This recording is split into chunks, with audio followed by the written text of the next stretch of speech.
करेंगे। बहुत ही अच्छा प्रयास है। हमारे आचार्य प्रिय पंडित संतोष आचार्य जी, देवेंद्र आचार्य जी, और जो राष्ट्रीय स्तर पर कार्य कर रहे हैं, और भोपाल के अंदर भी जो मनमोहन पांचाल जी और उनकी बहन पुष्पा जी, इन सबसे मैं संपर्क में हूँ, और लक्ष्मण प्रसाद विश्वकर्मा जी, और आप इस समय प्रदेश अध्यक्ष अशोक विद्रोही जी, मालवीय जी, और आप सभी उपस्थित महानुभावों को मैं बारंबार नमन करता हूँ, प्रणाम करता हूँ, और यही आशा करता हूँ कि आप इस संस्था को सुंदर बनाएं और विद्वान और गुरुओं से, अपने समाज के प्रतिभाओं से इनको जोड़ें, और विद्वानों के आशीर्वाद से शिक्षा और संस्कार के लिए कार्य करें। बच्चों को, नौजवानों को शिक्षा प्रदान करें।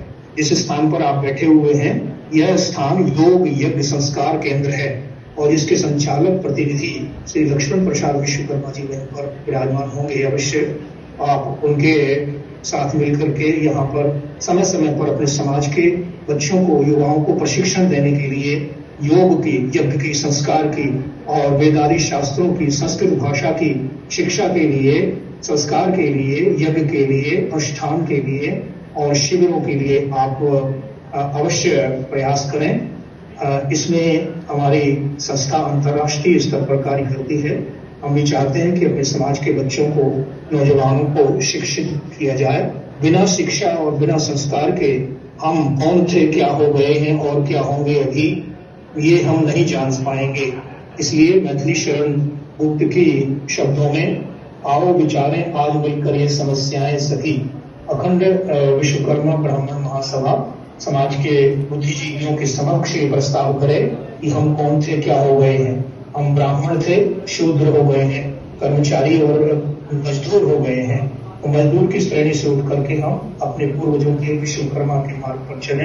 विश्वकर्मा परमात्मा का नाम, विश्वकर्मा देवता है, विश्वकर्मा ऋषि हैं, विश्वकर्मा पितर हैं।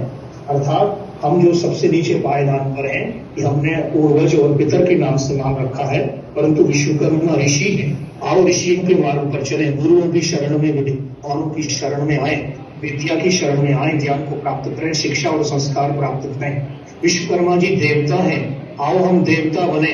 देवता बनने के लिए देववाणी संस्कृत का अध्ययन करना होगा, वेदों की शरण में आना होगा। बैक टू द वेदास, वेदादि शास्त्रों को, सनातन धर्म ग्रंथों को जब तक हम नहीं पढ़ेंगे, तब तक हम अपने आप को नहीं जान पाएंगे।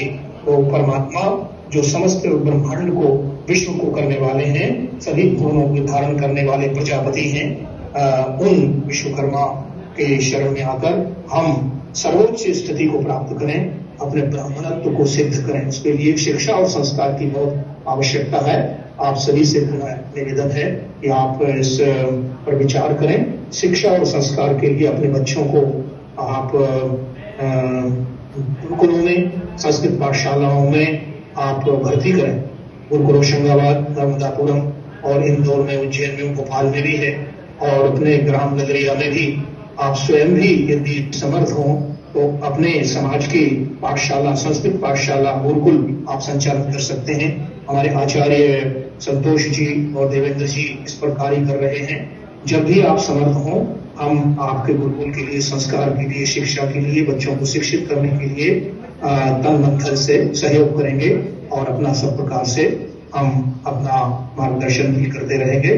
मैं इतना ही कह करके आपको पुनः नमन करता हूँ, प्रणाम करता हूँ।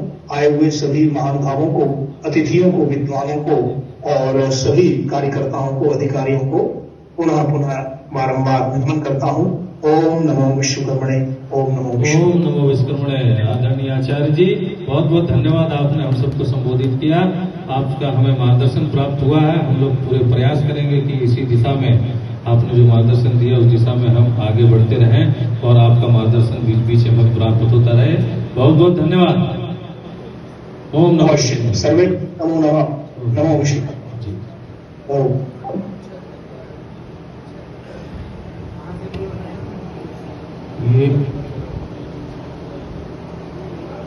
ये लगभग एक हफ्ते पहले मेरी बात हुई थी, तो बर्किंघम में थे, और उसके बाद कहाँ से बोल रहे हैं अभी मेरी चर्चा नहीं हुई, क्योंकि ये भ्रमण पर है, और ये भवन उनका ही है कि बच्चे, भाई भतीजे ये सब देखते रहते हैं। इनका गुरुकुल भी है जो वो प्रारंभ करना चाहते हैं इनकी इच्छा शक्ति के साथ, हॉलैंड में।